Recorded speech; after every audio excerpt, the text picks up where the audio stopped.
Hello dear students, chapter number 7 में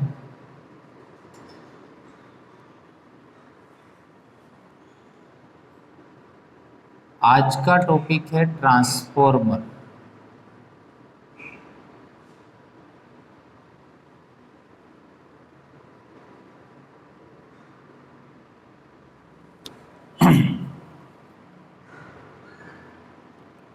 तो पहले तो ट्रांसफॉर्मर क्या होता है और ट्रांसफॉर्मर के बारे में अगर उसकी डेफिनेशन देनी हो ट्रांसफॉर्मर की तो कैसे दे सकते हैं।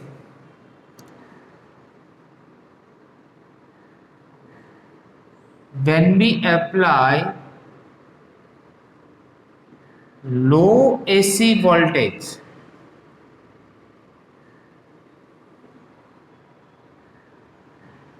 it gives high output, or by applying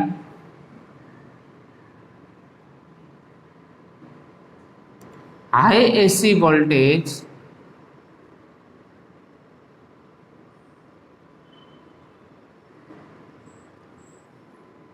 it gives low output voltage. So this type of electrical instrument is called transformer. अगर आप लो एसी वोल्टेज देते हो तो हाई एसी वोल्टेज में कन्वर्ट कर देता है, अगर आप हाई देते हो तो लो में कन्वर्ट कर देता है।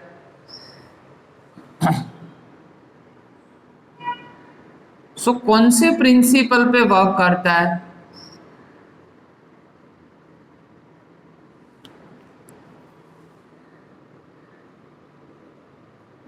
Mutual inductance. म्यूचुअल इंडक्टेंस पे वर्क करता है।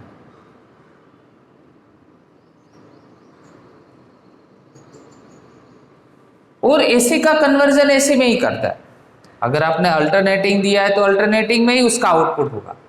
तो पहला तो क्वेश्चन ये रहेगा कि अगर एसी का एसी में ही कन्वर्जन होगा तो बेनिफिट क्या? तो आपको कौन सा बेनिफिट मिला? अगर एसी का डीसी में कन्वर्जन होता है तो वो तो राइट थिंग है, चलो भाई एसी का डीसी में कन्वर्जन कौन करता है? तो रेक्टिफायर करता है। तो इसमें तो एसी का एसी में ही कन्वर्जन होता है।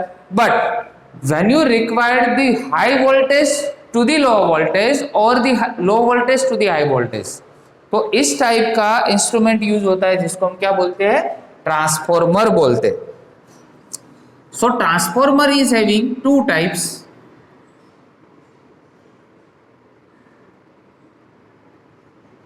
ट्रांसफॉर्मर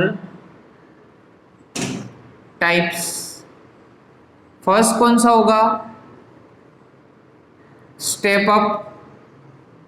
सेकंड कौन सा होगा? Step down. Step up and step down, दो ट्रांसफॉर्मर की हम यहां पे बात करेंगे, step up and step down. तो स्टेप अप ट्रांसफॉर्मर है, उसमें आप लो वोल्टेज प्रोवाइड करोगे तो कन्वर्जन किस में होगा? हाई में। और इसमें आप high voltage high AC provide करोगे तो उसका कन्वर्जन होगा लो। तो यहाँ पे लो टू हाई लिख देते और यहाँ पे हाई टू क्या होगा? लो वोल्टेज होगा। ठीक है। और भी दो टाइप्स होते हैं। Another to types of transformer is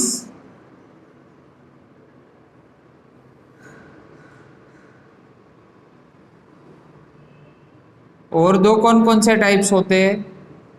तो एक होता है कोर टाइप और सेकंड होता है शेल टाइप। एक होता है कोर टाइप और सेकंड क्या होता है? Shell type. यहां पे दोनों डायग्राम हम ड्रॉ कर रहे हैं। पहले कोर टाइप,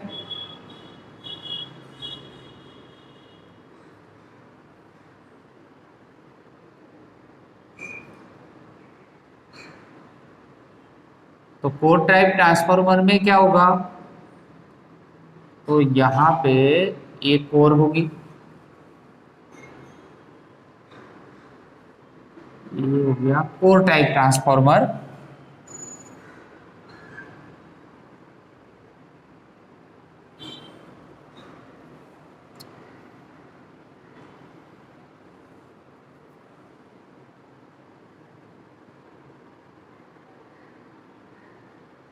यहां पे भी ऐसी वाइंडिंग्स होगी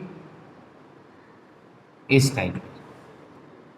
इस साइड पे होगा बेटा प्राइमरी वाइंडिंग और इस साइड पे होगा secondary winding. There are two types of winding और here one is primary, second one is secondary winding, right. So दूसरा है हमारे पास सेल टाइप। दूसरा कौन सा है, सेल टाइप।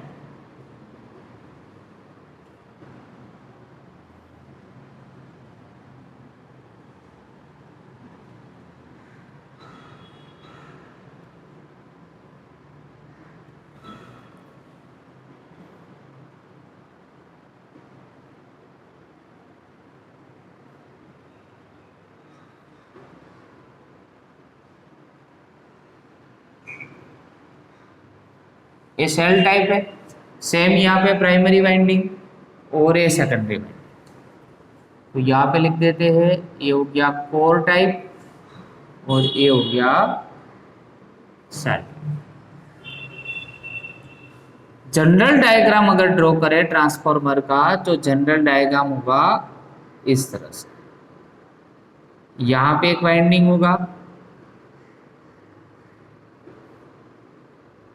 इसके दो टर्मिनल्स होंगे, बीच में यहाँ पे गैप होगा,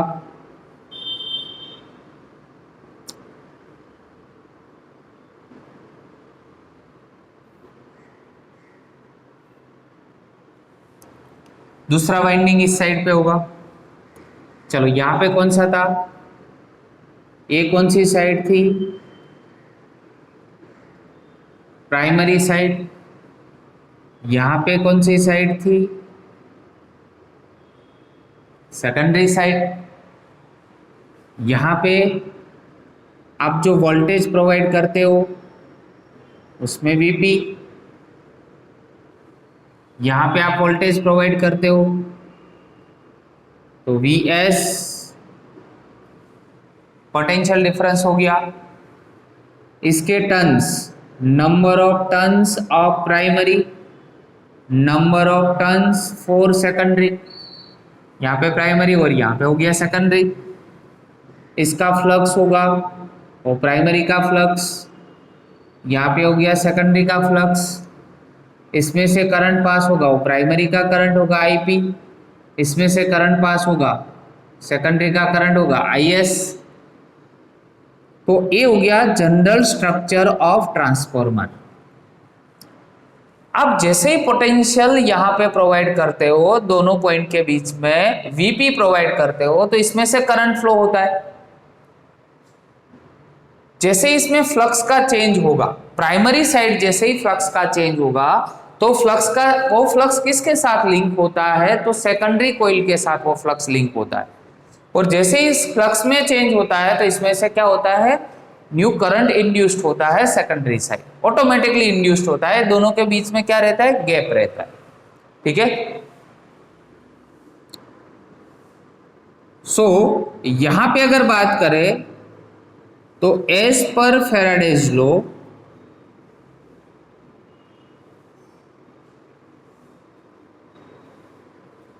first of all primary side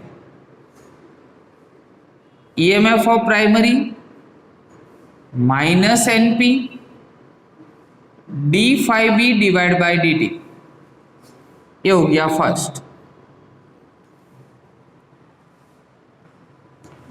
वैसे ही सेम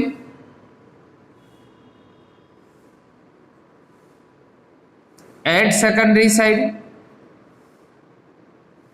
ई एस होगा माइनस एन एस और D phi B divide by D T.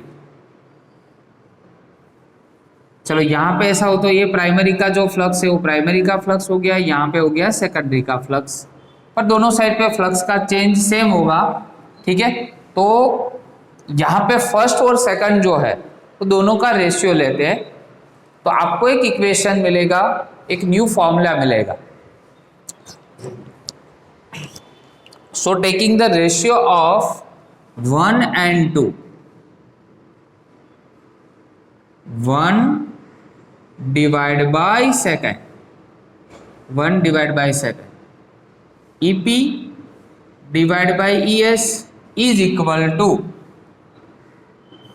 minus NP d phi P divided by dt और minus NS d phi S divided by dt।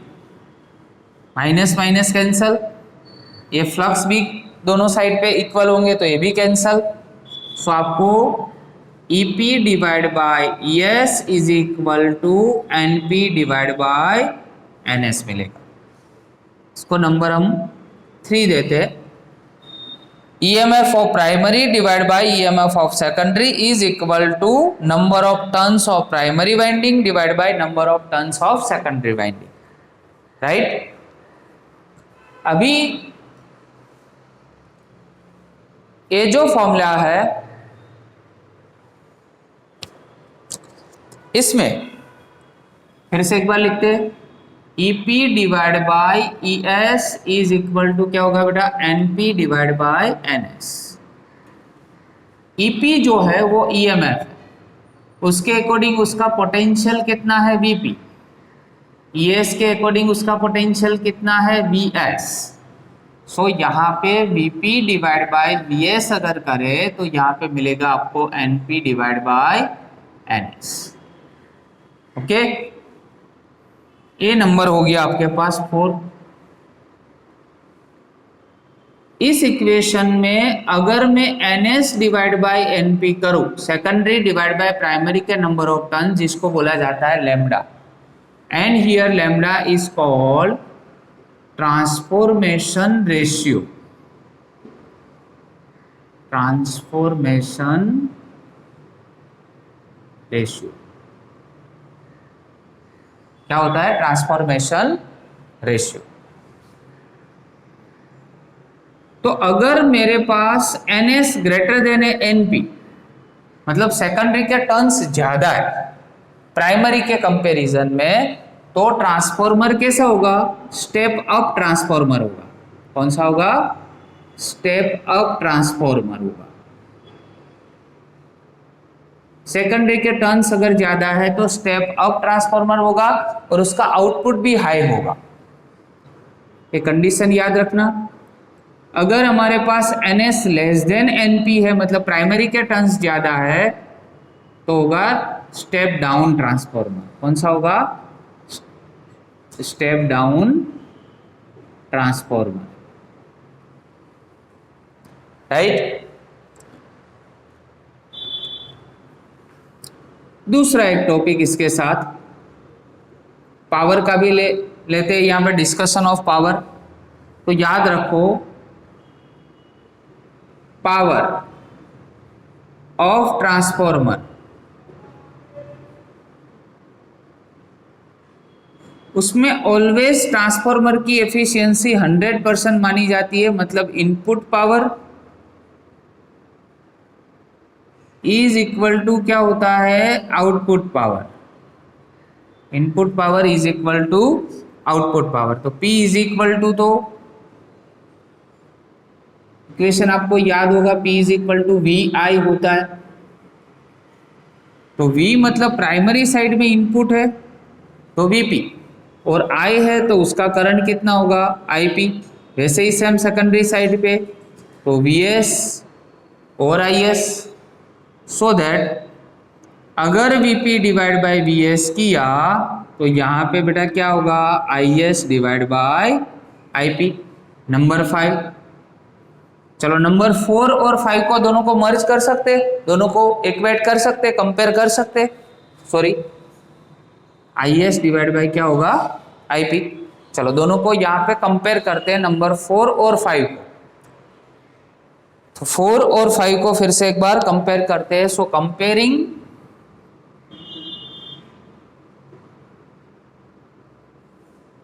4 and 5 क्या मिलेगा? सो वहां पे होगा Vp divide by Vs is equal to Np divide by Ns is equal to Is divide by Ip।